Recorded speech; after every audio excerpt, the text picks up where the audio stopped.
नमस्कार दोस्तों, मैं हूं एडवोकेट ब्रिजेश यादव। आपके अपने यूट्यूब चैनल ब्रिज एलएलबी पर आप सभी का बहुत बहुत स्वागत करता हूं। दोस्तों, डियर फ्रेंड्स, आज की इस वीडियो क्लास में हम बात करने वाले हैं दोस्तों ऑनरेबल सुप्रीम कोर्ट की एक बहुत बड़ी लैंडमार्क जजमेंट के बारे में दोस्तों, जो कि है बैंक और एनबीएफसी के बिहाफ पर काम करने वाले थर्ड पार्टी रिकवरी एजेंट्स के संबंध में। दोस्तों, ये रिकवरी एजेंट्स जो हमारे जो उधारकर्ता होते हैं, जो लोन के जो बोरोवर्स होते हैं, इनको बहुत ही बुरी तरीके से जो परेशान करते हैं, जो गलत इलीगल एक्ट करके जो भी बकाया राशि होती है उसकी वसूली करने की जो कोशिश करते हैं दोस्तों, इसके संबंध में आज मैं आपके साथ में ऑनरेबल सुप्रीम कोर्ट, माननीय सुप्रीम कोर्ट की बहुत बड़ी जजमेंट के बारे में दोस्तों बात करने वाला हूं। दोस्तों, डियर फ्रेंड्स, ये जो लोन रिकवरी एजेंट्स होते हैं ना, ये हमारे जो कर्जदारी जो लोन के बोरोवर्स होते हैं, इनको दिन भर में 100 कॉल्स करके दोस्तों कॉल्स पे डराते हैं, धमकाते हैं, गाली गलौज करते हैं दोस्तों, और इनके साथ में आपत्तिजनक जो बातें होती हैं दोस्तों, जो टिप्पणी होती है दोस्तों, वो करते हैं।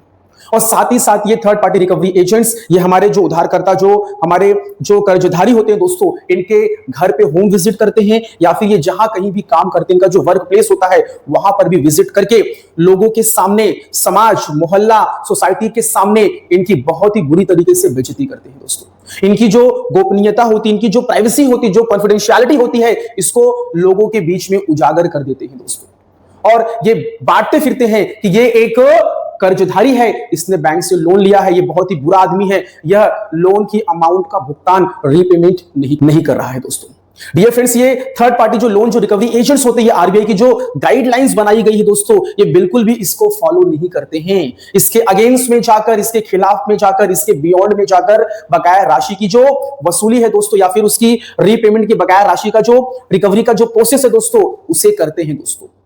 मतलब कि आरबीआई ने जो गाइडलाइंस बनाई है ना, उसको तो ये कुछ समझते ही नहीं है दोस्तों, और ये हमारे जो कर्जदारी हैं उन्हें इतनी बुरी तरीके से परेशान कर देते हैं, इतने बुरी तरीके से उनके ऊपर मानसिक तनाव बनाते हैं दोस्तों, कि ये जो बेचारे जो ये हमारे जो कर्जदारी हैं, इनके मन में बहुत बुरे बुरे ख्यालात आने लग जाते हैं दोस्तों, क्योंकि इनको मतलब कि इनकी जो एक इमेज, एक जो छवि होती है समाज में, उसको पूरी तरीके से ये खराब कर देते हैं दोस्तों।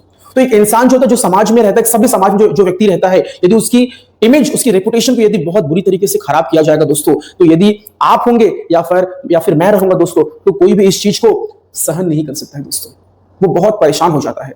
तो ऐसे में कहीं ना कहीं वो व्यक्ति सोचता है कि यार, अब मैं इस सभ्य समाज में, इस सोसाइटी में अब मैं नहीं जी सकता।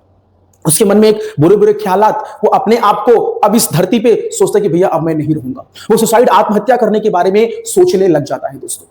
तो डियर फ्रेंड्स, इसी संबंध में ये जो लोन रिकवरी जो एजेंट्स की जो हैरेसमेंट है, जो गाली गलौज है दोस्तों, जो ये गुंडों की तरह, ये मसल मैन की तरह बनके ये जो हमारे कर्जदारी हैं, इनको जो बहुत बुरी तरीके से परेशान करते हैं दोस्तों, इसके संबंध में ऑनरेबल सुप्रीम कोर्ट ने एक बहुत बड़ी लैंडमार्क जजमेंट दी है दोस्तों। ये जो जजमेंट है, इसका जो डिसीजन जो आया था दोस्तों, वो आया था 15 मई 2008 को दोस्तों।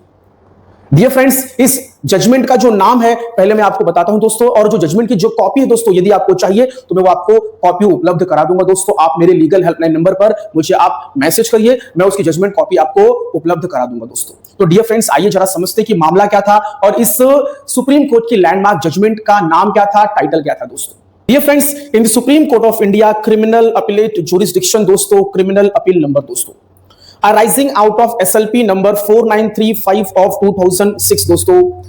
डियर फ्रेंड्स, केस का नाम था ICICI bank limited versus Shanti Devi Sharma and others दोस्तों। डियर फ्रेंड्स, इस मामले में जो अपीलांट थे वो आईसीआईसीआई बैंक थे दोस्तों, और जो शांति देवी शर्मा एंड अदर्स जो थी दोस्तों, रेस्पोंडेंट्स थी दोस्तों। डियर फ्रेंड्स, अब मामला क्या था जरा समझ लेते हैं दोस्तों।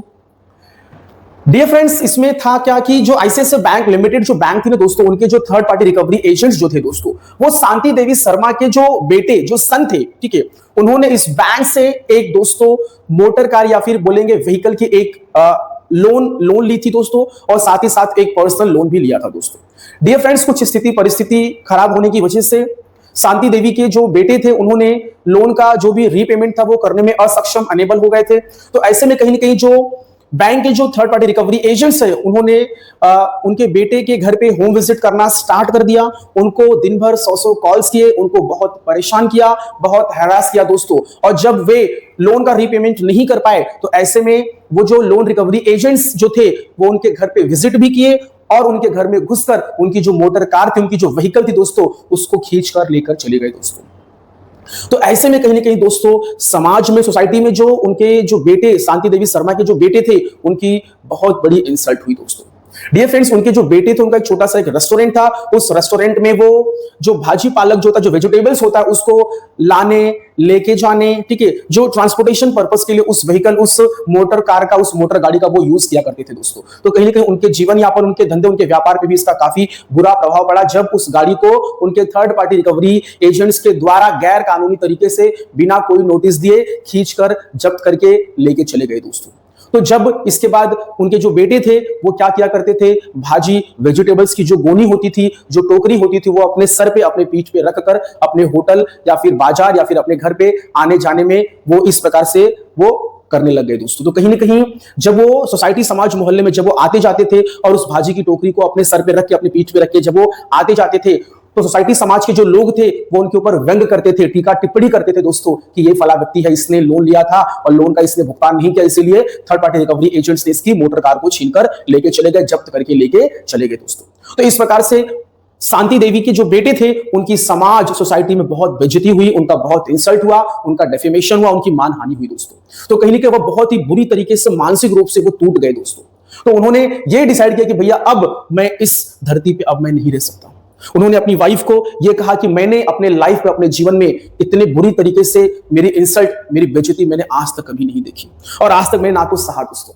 तो उनके बेटे ने अपनी मां को या फिर अपनी पत्नी को कुछ भी बताया नहीं और घर में जाकर उन्होंने क्या कर लिया दोस्तों, सुसाइड कर लिया, फांसी लगा ली, आत्महत्या कर ली दोस्तों। इन लोन रिकवरी एजेंट्स से, जो थर्ड पार्टी जो लोन रिकवरी एजेंट्स होते हैं, इनके हरासमेंट से, इनके थ्रेट से, इनके बहुत जो दुर्व्यवहार था इनका, इससे ये काफी मानसिक रूप से टूट गए, बहुत परेशान हो गए। समाज, सोसाइटी में इनकी जो बेइज्जती हुई दोस्तों, इस चीज को वो सह नहीं पाए दोस्तों, इसलिए उन्होंने सुसाइड और आत्महत्या कर लिया दोस्तों। तो डियर फ्रेंड्स, ये जो मामला था, ये मामला जब सुप्रीम कोर्ट में पहुंचा दोस्तों, इस मामले में सुप्रीम कोर्ट ने दोस्तों ऑब्जर्वेशन किया और ऑनरेबल सुप्रीम कोर्ट ने, माननीय सुप्रीम कोर्ट ने ये कहा कि ये जो हुआ ये बहुत गलत हुआ। इस प्रकार के जो रिकवरी एजेंट्स जो इस प्रकार से वसूली जो कर रहे हैं, ये पूरी तरीके से गैर कानूनी है और ये अवैध तरीके से, गलत तरीके से ये वसूली कर रहे हैं। ऑनरेबल सुप्रीम कोर्ट ने यह भी कहा कि ये जो लोन के जो थर्ड पार्टी जो रिकवरी एजेंट्स होते हैं, ये जो गुंडागर्दी कर रहे हैं, जो मसलमैन्स है, जो बॉडी बनाकर आके इन बोरोवर्स को जो डरा धमका कर गैर कानूनी तरीके से फिजिकल थ्रेट करके, फिजिकल हरासमेंट करके जो वसूली करते हैं, ये बहुत ही गलत है दोस्तों। इस प्रकार से ऑनरेबल सुप्रीम कोर्ट ने अपने इस लैंडमार्क जजमेंट के अंदर दोस्तों टिप्पणी की दोस्तों। Dear friends, honourable supreme court ने यह भी कहा कि आरबीआई की जो गाइडलाइंस बनाई गई है उसका क्या होगा, इसका बहुत ही स्ट्रिक्ट मैनर में इसका पालन किया जाना चाहिए। डियर फ्रेंड्स, आरबीआई की जो गाइडलाइंस बनाई गई है उसके मुताबिक बिल्कुल भी इस मामले में रिकवरी की प्रक्रिया नहीं की गई दोस्तों। इसके बियॉन्ड, इसके बाहर जाकर गलत तरीके से, गैर कानूनी तरीके से बकाया राशि की वसूली करने की जो प्रक्रिया थी वो की गई थी दोस्तों। Dear friends, honourable supreme court ने यह भी कह दिया कि ये जो भी चीजें चल रही हैं ये सब की सब गलत है। उन्होंने बैंक को फटकार लगाई कि आप अपने लोन रिकवरी एजेंट्स को अपने कंट्रोल में रखें, उनको दिशा निर्देश जारी करें कि वो स्ट्रिक्ट मैनर में आरबीआई की जो भी गाइडलाइंस है रिकवरी से संबंधित उसका पालन करें दोस्तों। Dear friends, honourable supreme court ने यह भी कहा कि इस मामले की जांच की जाएगी और जो भी इसके अंदर दोषी पाए जाएंगे उनके ऊपर कड़ी कार्रवाई होगी और उनके ऊपर धाराएं लगाकर उनको सजा दी जाएगी दोस्तों। डियर फ्रेंड, जो भी लोन रिकवरी एजेंट्स थे जिन्होंने शांति देवी के बेटे को, सन को जो प्रताड़ित किया दोस्तों, उससे कहीं ना कहीं वो उन्होंने सुसाइड कर लिया दोस्तों, उन्होंने आत्महत्या कर ली दोस्तों। तो कहीं ना कहीं यहां पे जो मामला बन रहा है दोस्तों, यहां पे ये मामला बन रहा है दोस्तों अबेटमेंट ऑफ सुसाइड दोस्तों। उनको उकसाया गया दोस्तों, उनको उकसाया गया। तो यहां पे कहीं ना कहीं अबेटमेंट, उकसाने का जो एक क्रिमिनल जो ऑफेंस है दोस्तों वो बनता है दोस्तों। Dear friends, honourable supreme court ने यह भी कहा कि हम एक सभ्य समाज में रहते हैं दोस्तों, यहां पे सभी लोग पढ़े लिखे लोग हैं, एजुकेटेड लोग हैं दोस्तों। तो इस सभ्य समाज में यदि ऐसा कोई करता है दोस्तों तो कहीं ना कहीं वह जो लॉ, जो कानून है दोस्तों, उसका उल्लंघन करता है दोस्तों। तो कोई भी व्यक्ति कानून से ऊपर बिल्कुल भी नहीं होगा दोस्तों, चाहे वो बैंक हो, चाहे वो कोई संस्था हो, चाहे कोई भी व्यक्ति हो, वो कानून से ऊपर बिल्कुल भी नहीं है दोस्तों। हम एक सभ्य समाज से आते हैं तो हमें हमारे लॉ, हमारे कानून, हमारे नियम का हमें पालन करना चाहिए दोस्तों। इस प्रकार से ऑनरेबल सुप्रीम कोर्ट ने अपने इस जजमेंट में इस लोन रिकवरी एजेंट्स के संबंध में कहा दोस्तों। Dear friends, honourable supreme court ने यह भी कहा कि ये जो थर्ड पार्टी जो रिकवरी एजेंट्स होते हैं ना, ये जो हमारे जो उधारकर्ता जो कर्जधारी होते हैं, इनका जो उत्पीड़न करते हैं ना दोस्तों, ये कहीं ना कहीं हमारे आर्टिकल 21 अनुच्छेद 21 भारत के संविधान का जो जीवन और व्यक्तिगत स्वतंत्रता का जो अधिकार है दोस्तों, उसका कहीं ना कहीं उल्लंघन किया जा रहा है दोस्तों। तो इस तरीके से, इस प्रकार से ऑनरेबल सुप्रीम कोर्ट ने इस मामले में क्या किया दोस्तों, टिप्पणी या फिर अपनी ऑब्जर्वेशन की दोस्तों। डियर फ्रेंड्स, इस मामले में ऑनरेबल सुप्रीम कोर्ट ने बैंक को यह निर्देशित किया कि भैया वो जो इस मामले में जो विक्टिम है, उनको आपको 25,000 rupees as a compensation, as a क्षतिपूर्ति आपको देना होगा दोस्तों। और डियर फ्रेंड्स, उन्होंने बैंक को यह भी याद दिलाया कि आरबीआई की जो भी गाइडलाइंस है, यदि आप उसका अनुपालन नहीं करेंगे तो आपके खिलाफ में कहीं ना कहीं एक कड़ी कार्रवाई और प्रतिबंधात्मक कार्रवाई की जाएगी दोस्तों। तो डियर फ्रेंड्स, इस सुप्रीम कोर्ट की लैंडमार्क जजमेंट के ये जो मैंने आपको जजमेंट बताई, इससे मैं आपको सिर्फ एक ही चीज मैं आपको बताना चाहता हूं दोस्तों कि यदि स्थिति परिस्थिति कितनी भी खराब हो जाए, यदि आप लोन की ईएमआई या फिर उसकी जो भी किस्त है, यदि आप भरने में असमर्थ हैं, अनेबल है दोस्तों, तो ऐसे में कहीं ना कहीं आपको इस प्रकार का कोई भी आपको गलत आपको कदम नहीं उठाना है दोस्तों। कोई भी आपको रॉन्ग स्टेप, गलत कदम बिल्कुल भी नहीं उठाना है दोस्तों। जीवन से बढ़कर कुछ नहीं दोस्तों। ये थर्ड पार्टी रिकवरी एजेंट्स आएंगे, इनका ये काम है, लेकिन ये जिस तरीके से ये कर रहे हैं ना दोस्तों, ये पूरी तरीके से गैर कानूनी और गलत है दोस्तों। तो अगर ये गैर कानूनी गलत है तो इसके खिलाफ में आपको आवाज उठाना चाहिए, ना कि आप इनके कहने, इनके बोलने से, इनके डर से आप अपने आप को खत्म कर लेंगे दोस्तों।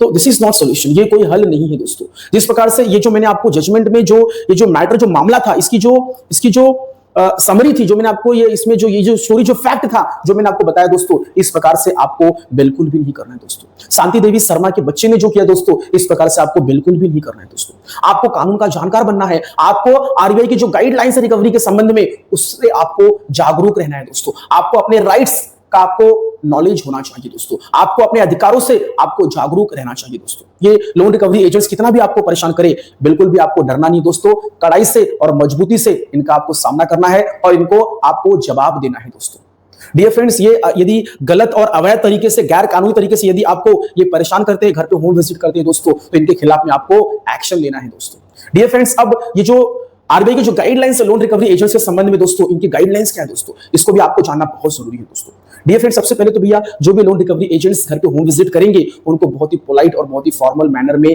आपसे आपके बकाया राशि की प्रक्रिया में उनको बात करना है दोस्तों। वो तनिक भी ऊंची आवाज में बात नहीं कर सकते हैं। अब्यूसिव वर्ड्स या फिर गलत शब्दों का प्रयोग या फिर गाली गलौज बिल्कुल भी नहीं कर सकते दोस्तों। यदि उनको आपसे मिलना है तो सबसे पहले आपसे परमिशन लेंगे, आपसे अपॉइंटमेंट लेंगे कि सर हम आपसे कहां मिल सकते हैं, कितने बजे मिल सकते हैं दोस्तों। एक समय अवधि होती है, सुबह 8 बजे से लेकर शाम के 7 बजे के इन बिटवीन। वो आपको यदि कॉल करते भी हैं तो बहुत ही पोलाइट मैनर में, बहुत ही रिक्वेस्ट मैनर में आपसे उनको बात करना होगा दोस्तों।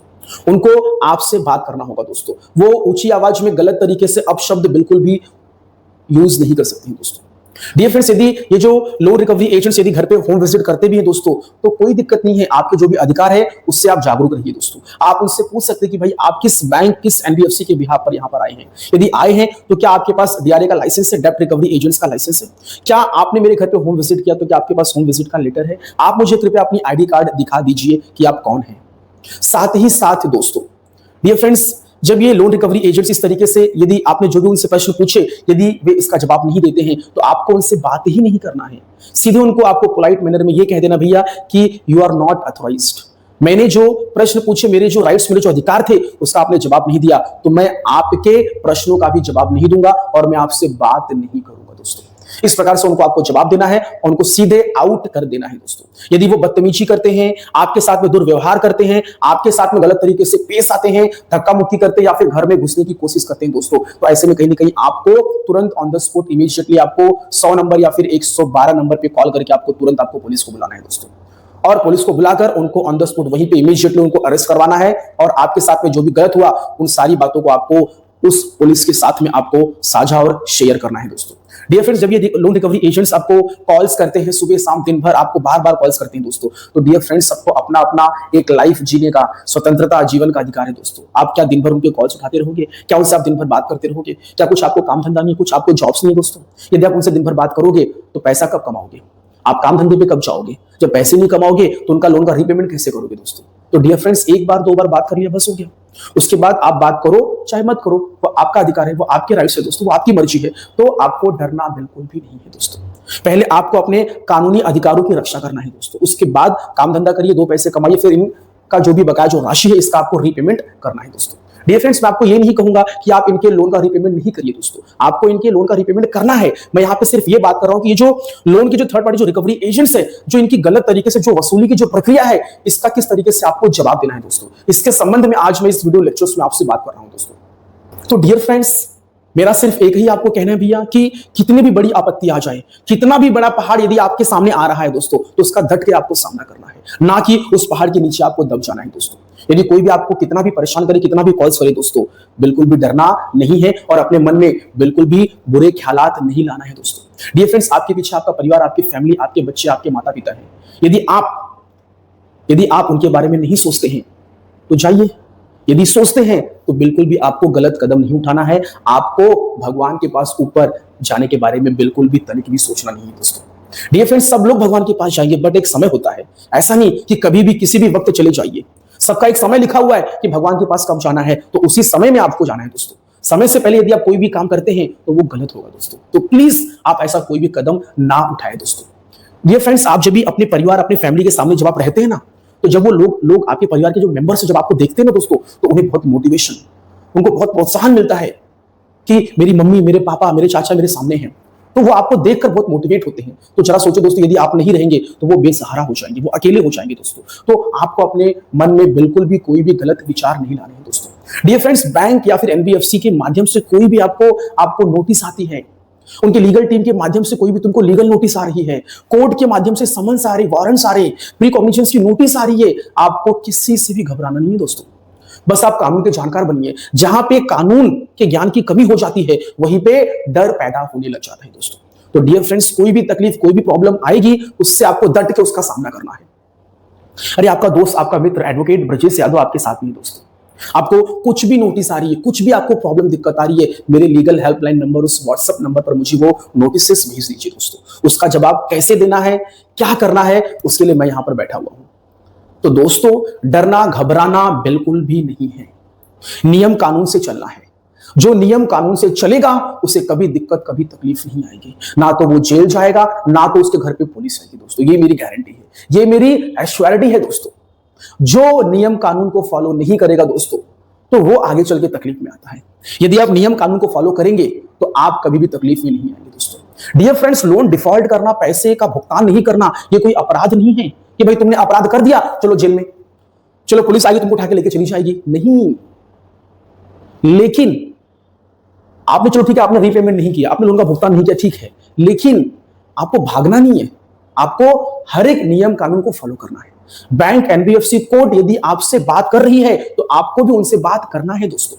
जब आप भागते हो तो आप कानून, आप लॉ को तोड़ते हो। तो भागना, ये कानून को तोड़ना होता है। भागो मत, उनका जो भी नोटिस है, उनका जो भी आपको मैसेज है, उसका आपको कानूनी तरीके से आपको रिप्लाई फाइल करना है दोस्तों।